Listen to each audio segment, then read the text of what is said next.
Dear students, आज हम लोग डिस्कस करेंगे साउथ ईस्ट एशिया के बारे में। दक्षिण पूर्व एशिया, जैसा कि आप लोग जानते हैं, एशिया का पूर्व सबसे सुदूर पूर्वी भाग है। और इस पूर्वी भाग को आज हम मैप के द्वारा समझने का प्रयत्न करेंगे, इसको लोकेट करेंगे कि ये कहाँ पे स्थित है। अगर हम वैश्विक परिदृश्य में देखें, पूरे ग्लोब के कंसर्न में देखें, तो ये क्षेत्र किस जगह पर स्थित होगा, और एशिया के अगर उपभागों के साथ इसका मूल्यांकन करें या इसकी तुलना करें तो ये कहाँ पर पहुंचेगा, कहाँ स्थापित होगा, कहाँ इसको लोकेट किया जा सकेगा, इसको हम आज समझने का प्रयत्न करेंगे। इसको समझने के लिए आज हम मैप्स का सहारा लेते हैं और देखते हैं कि कैसे, किन के द्वारा कैसे ये किस क्षेत्र में ये स्थित है। सबसे पहले हम ये देखें कि दक्षिण पूर्व एशिया है कहाँ। तो ये हमारा वर्ल्ड मैप है जिसको आप देख पा रहे हैं, और इस वर्ल्ड मैप में आपको सेवरल कंटिनेंट्स दिखाई दे रहे हैं। सबसे नीचे दक्षिण की ओर ये कौन सा कंटिनेंट है? तो ये है अंटार्कटिका महाद्वीप, ये दक्षिण अमेरिका महाद्वीप, ये उत्तर अमेरिका महाद्वीप, ये ग्रीनलैंड का एक द्वीप दिखाई दे रहा है, ये अफ्रीका महाद्वीप, ये इधर की तरफ यूरोप महाद्वीप। यूरोप यहाँ से अलग हो जाता है, ये तुर्की, कैस्पियन सागर, यूराल पर्वत के सहारे इधर का हिस्सा यूरोप कहलाता है, और ये हिस्सा एशिया का हिस्सा कहलाता है। संयुक्त रूप से इस पूरे कंटिनेंट को हम यूरेशिया महाद्वीप के नाम से जानते हैं। और यहाँ पर, और ये जो सबसे छोटा महाद्वीप है ऑस्ट्रेलिया, और उसके बगल में आप न्यूजीलैंड देख सकते हैं। अगर हम सिर्फ एशिया के मैप को कंसीडर करें तो ये हमारा हिस्सा कहाँ पे पड़ता है? तो एशिया के, जैसा कि हम जानते हैं कि अ, अनेक उपभागों में, अनेक प्रादेशिक स्तरों पर उसे बांटा जा सकता है। सबसे उत्तर में जो देश है वो है रसिया, रूस, और इसको हम उत्तरी रूस कहते हैं। इस उत्तरी रूस के नीचे, ठीक नीचे बाईं ओर जो क्षेत्र है उसको हम मध्य एशिया के नाम से जानते हैं, जिसमें किर्गिस्तान, कजाकिस्तान, तजाकिस्तान, उज्बेकिस्तान जैसे देश सम्मिलित किए जाते हैं।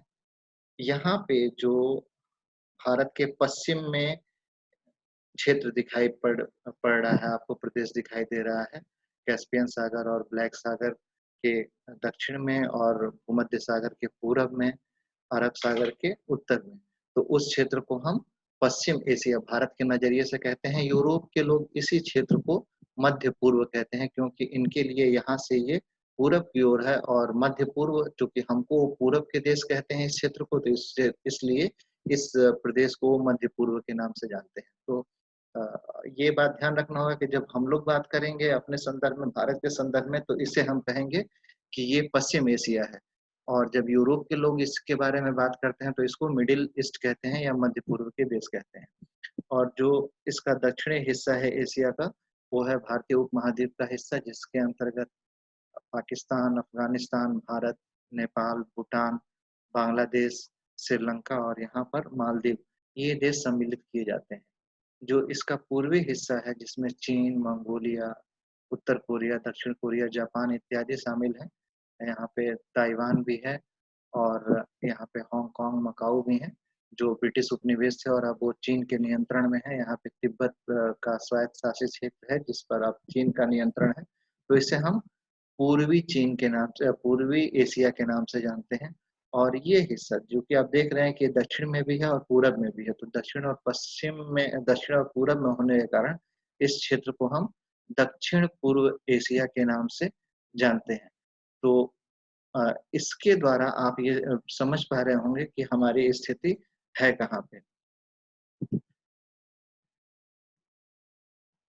तो इस मैप में हमने ये देखा कि हम दक्षिण पूर्व एशिया की स्थिति कहाँ पर है। और अब हम ये जानेंगे कि कौन-कौन से देश उसके, अब हम ये जानेंगे कि कौन-कौन से देश इसके अंतर्गत सम्मिलित हैं। तो उन देशों में अ, कुल 11 देश इस क्षेत्र के अंतर्गत सम्मिलित हैं। ब्रुनेई, कंबोडिया, पूर्वी Timor, Indonesia, Laos, Malaysia, Myanmar, Philippines, Singapore, Thailand और वियतनाम, ये सारे देश इसके अंतर्गत सम्मिलित किए जाते हैं इस क्षेत्र के अंतर्गत, और इनके बारे में हम पढ़ेंगे। तो अगर हम इनको देखना चाहें कि इस क्षेत्र की स्थिति कहाँ पे है, कहाँ पे ये स्थित है, तो हम एक और मैप की सहायता से इसे समझने का प्रयत्न करते हैं। ये जो मैप आपकी स्क्रीन पर दिखाई दे रहा है, ये दक्षिण पूर्व एशिया का मैप है। देख रहे हैं कि ये चीन के दक्षिण में है। इस क्षेत्र का जो विस्तार है, वो पूरब में 88 डिग्री 59 मिनट पूर्वी देशांतर से लेकर के यहाँ के लगभग 88 डिग्री का देशांतर है, पूर्वी देशांतर यहाँ से लेकर के 152 डिग्री के पूर्वी देशांतर तक, यानी कि यहाँ तक का हिस्सा इसके अंतर्गत सम्मिलित किया जाता है देशांतरी विस्तार के अंतर्गत। जब हम इसके अक्षांशीय विस्तार को समझना चाहते हैं, तो ये जो रेखा आपको दिखाई दे रही है, ये यहाँ पे जहाँ पे आपको कर्सर दिखाई दे रहा है, ये रेखा विषुवत वृत्त है, विषुवत रेखा है, भूमध्य रेखा है। ये इसके दोनों ओर स्थित है। तो सामान्य तौर पे सिर्फ 2 ही क्षेत्र ऐसे हैं जी जो एशिया के जो विषुवत रेखा के दोनों ओर स्थित है, जिनमें से एक दक्षिण पूर्व एशिया है और एक दक्षिण एशिया है। दक्षिण एशिया के सिर्फ बहुत छोटा-सा हिस्सा श्रीलंका का और मालदीव का हिस्सा विषुवत रेखा के नीचे की ओर पड़ता है। इसका एक अच्छा ठीक-ठाक कंसिडरेबल हिस्सा नीचे स्थित है, विषुवत रेखा के दक्षिण में स्थित है। तो इसका विस्तार होता है 12 डिग्री 37 मिनट दक्षिणी अक्षांश से लेकर के, यहाँ पे 12 डिग्री 37 मिनट दक्षिणी अक्षांश से हम इसको इसको समझते हैं। यहाँ पे छोटे-छोटे द्वीप हैं। इंडोनेशिया चूँकि बहुत सारे द्वीपों का देश है, लगभग 13,000 के लगभग द्वीप हैं इंडोनेशिया में सम्मिलित। तो उन 13,000 द्वीपों में से जहाँ इनकी शुरुआत होती है 12 डिग्री 37 मिनट से। तो यहाँ से लेकर के 31 डिग्री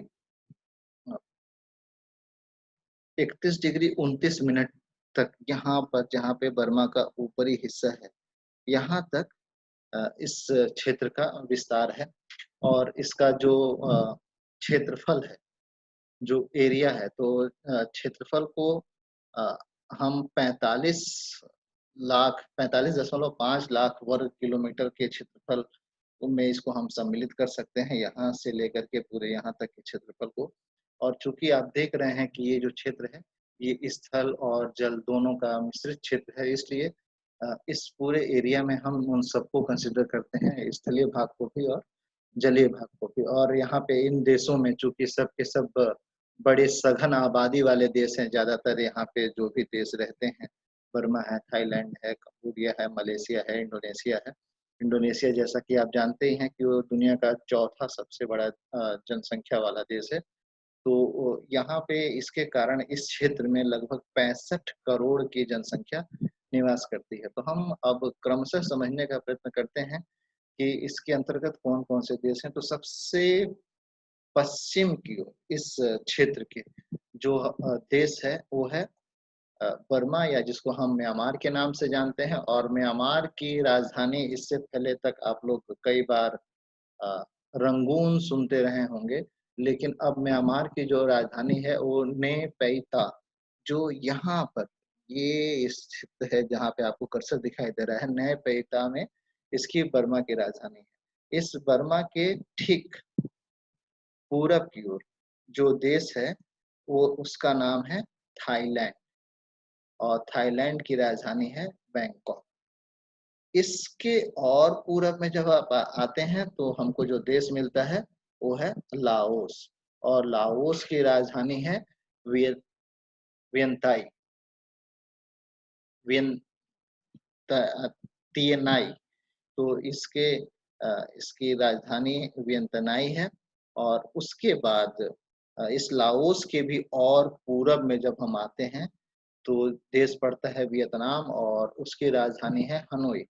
तो ये यहाँ पे हम इनको इन देशों को देख सकते हैं। तो यहाँ पे अब आप मैप आपके सामने है, इस मैप की सहायता से आप बता सकते हैं कि कौन-सा ऐसा कंट्री है जो साउथ ईस्ट एशिया का जो लैंडलॉक्ड है, जिसकी सीमाएँ समुद्र से नहीं टच कर रही हैं। तो जैसा कि आप देख पा रहे हैं कि ये लाओस वो कंट्री है जो किसी भी ओर से समुद्र से इसकी सीमाएँ छू नहीं पा रही हैं और ठीक ये सब सारे जो ये क्षेत्र है, ये दक्षिण चीन चीन के हिस्से से मिलता-जुलता क्षेत्र है और उसके नीचे यहाँ पे थाईलैंड और लाओस के नीचे जो देश है वो है कंबोडिया। कंबोडिया की जो राजधानी है वो नोम पे है और नोम पे यहाँ की राजधानी है। यहाँ के बाद जब हम और दक्षिण की ओर आते हैं इस प्रायद्वीप को पकड़ करके, प्रायद्वीप जैसा कि आप जानते हैं कि जो हिस्सा 3 ओर से समुद्र से घिरा होता है उसको हम प्रायद्वीप कहते हैं। तो यहाँ पे गल्फ ऑफ थाईलैंड से इधर से घिरा हुआ है, इधर की तरफ से अ, अंडमान सागर से ये घिरा हुआ है और इधर इधर की तरफ से यहाँ पे जो मलय सागर है उससे ये हिस्सा घिरा हुआ है। तो यहाँ पे जो द्वीप है, जो देश है उसका नाम है मलेशिया और मलेशिया की जो राजधानी है वो है कुआलालंपुर। और इस मलेशिया सिर्फ यही नहीं है मलेशिया का एक हिस्सा, यहाँ पर भी बोर्नियो द्वीप के हिस्से में आता है। बोर्नियो में वस्तुतः 3 देश है, एक मलेशिया, इसके दक्षिण में इंडोनेशिया है और इसके उत्तर-पूर्व में ब्रुनेई 3 देश यहाँ पर स्थित हैं। तो मलेशिया की स्थिति हुई जब हम दक्षिण-पूर्व एशिया को भौगोलिक आधार पर विभाजित करते हैं या समझने का प्रयत्न करते हैं, तो हम इसको 2 हिस्सों में बाँट करके देखते हैं। एक प्रायद्वीपीय दक्षिण-पूर्व एशिया जिसको हम इंडो चाइना भी कहते हैं।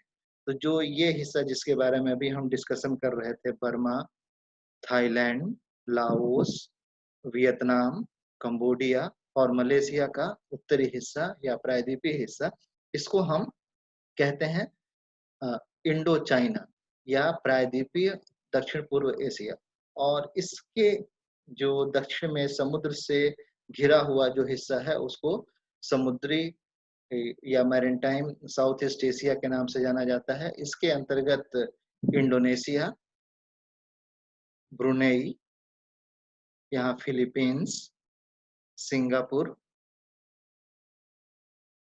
ईस्ट तिमोर इन देशों को हम सम्मिलित करते हैं। तो जब हम यहाँ तक तो हमने देख लिया कि ये सारे देश ये इसके स्थित हैं। जब हम दक्षिण की ओर बढ़ते हैं मलेशिया से, तो मलेशिया के ठीक दक्षिण में विषुवत रेखा के काफ़ी समीप सिंगापुर, सिंगापुर बड़ा फ़ेमस कंट्री है, आपने उसके बारे में सुना होगा यद्यपि बहुत छोटा-सा देश है। लेकिन अ, फ्री ट्रेड होने के कारण और अपनी विशिष्ट स्थिति के कारण ये पूरी दुनिया से इन्वेस्टमेंट खींचने में सफल रहा है और इस इन्वेस्टमेंट के कारण यहाँ पे बड़े पैमाने पे बहुउद्देशीय कंपनियों के, मल्टीनेशनल कंपनियों के इन्वेस्टमेंट हुए हैं, उनके ऑफिसेज़ हैं और ज़्यादा दुनिया के ज़्यादातर देशों के साथ सिंगापुर के मैत्रीपूर्ण संबंध हैं। तो उस संबंध के कारण सिंगापुर को टैक्स में काफ़ी राहत मिलती है, इसलिए कंपनियाँ पहले सिंगापुर में अपना मुख्यालय बनाती हैं और फिर सिंगापुर में मुख्यालय बनाने के बाद वो अन्य देशों में जाकर के निवेश करते हैं, जिसका प्रत्यक्ष फ़ायदा सिंगापुर में होता है। और सिंगापुर के एजुकेशन के बारे में, वहाँ की हेल्थ फैसिलिटी के बारे में, वहाँ के डेमोक्रेटिक सेटअप के बारे में आप लोग काफ़ी बेहतर तरीके से जानते हैं। आप लोगों ने पढ़ा होगा, सुना होगा और कई सारी मूवीज़ वगैरह में देखा भी होगा, कई सारे आप इंटरनेट या उससे संबंधित जो न्यूज़ पोर्टल्स होते हैं, उस पे भी आप लगातार उससे संबंधित खबरें वो देख सुन पा रहे होंगे। सिंगापुर के जब और हम दक्षिण की ओर आते हैं, तो एक बड़ा-सा द्वीप है जिसका नाम है सुमात्रा। तो सुमात्रा इंडोनेशिया द्वीप का देश का सबसे बड़ा द्वीप समूह है और सुमात्रा के ठीक दक्षिण में जकार्ता है और इसके और उत्तर की तरफ हम जब जाते हैं, तो सुलावेसी नामक का एक द्वीप है और सुलावेसी के बाद जो यहाँ पे है ये अ, गुयाना द्वीप है, तो इसका न्यू गुयाना के नाम से इस वाले हिस्से को जानते हैं। तो इंडोनेशिया का जो विस्तार है, वो यहाँ से लेकर के यहाँ तक फैला हुआ है। जैसा कि हम शुरू में ही डिस्कस कर रहे थे, ब चर्चा हुई थी और बताया गया था कि इंडोनेशिया में लगभग 13,000 द्वीप हैं और उन 13,000 में से 6,500 द्वीपों पर अ, मानव का अधिवास है, मानव का निवास है, तो उनके बारे में हम जानते हैं। तो पूर्वी तिमोर और यहाँ पे एक देश है और जिसकी राजधानी है दिल्ली, इंडोनेशिया की राजधानी है जकार्ता, फिलीपींस एक इसका द्वीप समूह का देश है, ये इसको आप देख सकते हैं।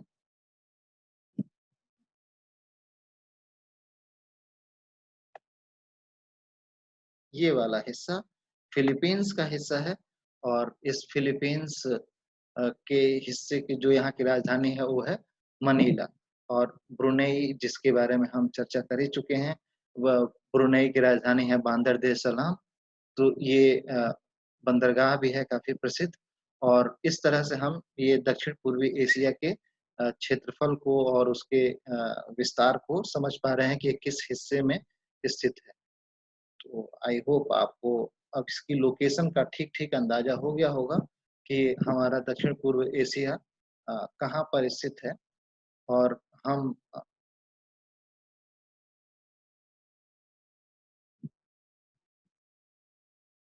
हम खत्म करने से पहले दोबारा रिकैप कर लेते हैं कि दक्षिण-पूर्व एशिया एशिया का सबसे पूर्वी और दक्षिणी भाग है और इस दक्षिण-पूर्वी भाग का विस्तार जो है वो 12 डिग्री 37 मिनट दक्षिण अक्षांश से लेकर के 31 डिग्री 29 मिनट उत्तरी अक्षांश के बीच में है और ये विषुवत रेखा के दोनों ओर फैला हुआ है। ऐसे ही देशांतरीय आधार पे ये भारत के ठीक पूरब में 88 डिग्री पूर्वी देशांतर से लेकर के 152 डिग्री पूर्वी देशांतर के तक ये विस्तृत है और इसका जो क्षेत्रफल है वो 45.45 लाख वर्ग किलोमीटर है।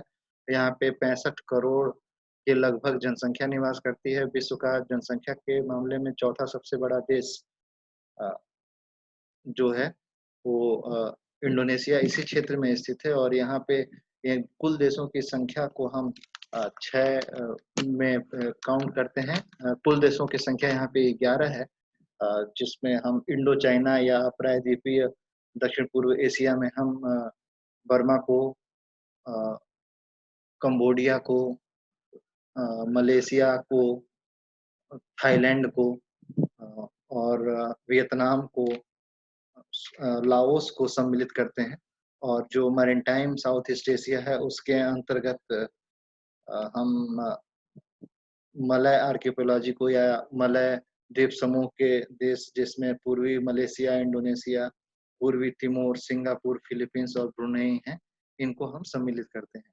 तो आई होप आपको ये लेक्चर ठीक लगा होगा और अगर नहीं इसमें कुछ समस्या हो तो आप कमेंट करें। We will try to improve it. Thank you.